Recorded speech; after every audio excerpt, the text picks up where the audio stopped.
அண்ணன் தம்பிக்குள்ளே நிலத்தகராறு வருது, அதில் வந்து ஒன்று எந்த பக்கம் எந்த பக்கம் அப்படின்னா நீங்கள் வந்து சிவில் கேஸுக்கு தான் போகணும். சிவில் சூட் ஃபைல் பண்ணி யாரோடதுன்னு நீதிமன்றத்தில் அணுகி அது பண்ணணும். அதுக்கு நிறைய ப்ரொசீஜர் இருக்குது. அப்படி போகிறது இது தவிர்த்து அங்காளி பங்காளி இல்லாமல் ஒரு மூன்றாவது மனிதர் உங்ககிட்ட தான் அந்த ப்ராப்பர்ட்டி இருக்குது, ஆனால் திடீர்னு ஒருத்தர் போலி பத்திரம் போட்டு உங்கள் இடத்துக்குள்ளே நுழைஞ்சி அத்துமீறி வந்துட்டார், உங்களுக்கு நீங்கள் அதை வந்து கண்டுபிடிச்சிட்டீங்களுக்கு ஒரு டிஎஸ்பி இருப்பார், அதுக்கப்புறம் மேலதிகாரிகள்லாம் இருக்காங்க எப்போதும் போல்.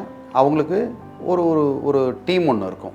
ஒரு டீமோ 2 டீமோ இல்லை 3 டீமோ ஒரு டிஸ்ட்ரிக்டில் அந்தந்த டிஸ்ட்ரிக்ட்டுக்கு தேவையான அளவுக்கு டீம் வச்சுருப்பாங்க. அதில் எஸ்பி கிட்ட நீங்கள் வந்து புகாரை கொடுத்தீங்கன்னா அவர் வந்து விசாரிப்பார், இல்லை ஒரு டீம் கிட்ட கொடுத்து அவங்கள விசாரிக்க சொல்லுவார்.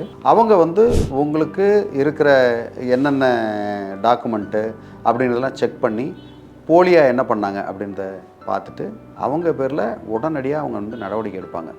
எஃப்ஐஆரை போட்டு சார்ஜ் ஷீட்டு, அதுக்கப்புறம் உங்கள் பேரில் மாற்றுறதுக்கு உண்டான வேலையை வந்து அது செய்வாங்க. சரி, இப்போ வந்து பொசஷன் அவங்ககிட்ட இருக்குது. அப்போ என்ன பண்ணுவீங்க அப்படின்னா, இந்த புகாரோட சேர்த்து ஆர்டிஓவில் புகார் கொடுக்கணும். ரெவென்யூ டிவிஷனல் ஆஃபீஸர் கலெக்டருக்கு ஒரு காப்பி போட்டு இந்த மாதிரி ஒரு போலியாக பண்ணிட்டாங்க, பட்டா வந்து இவங்க பேரில் போட்டாங்க.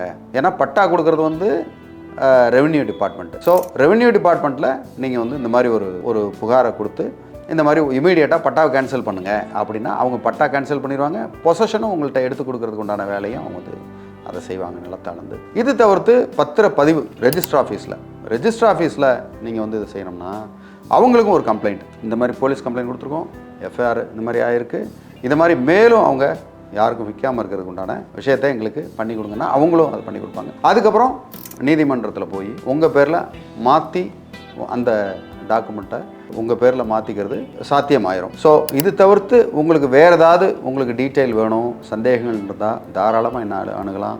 நான் உங்களுக்கு உதவி செய்கிறது காத்துக்கிட்டு இருக்கேன்.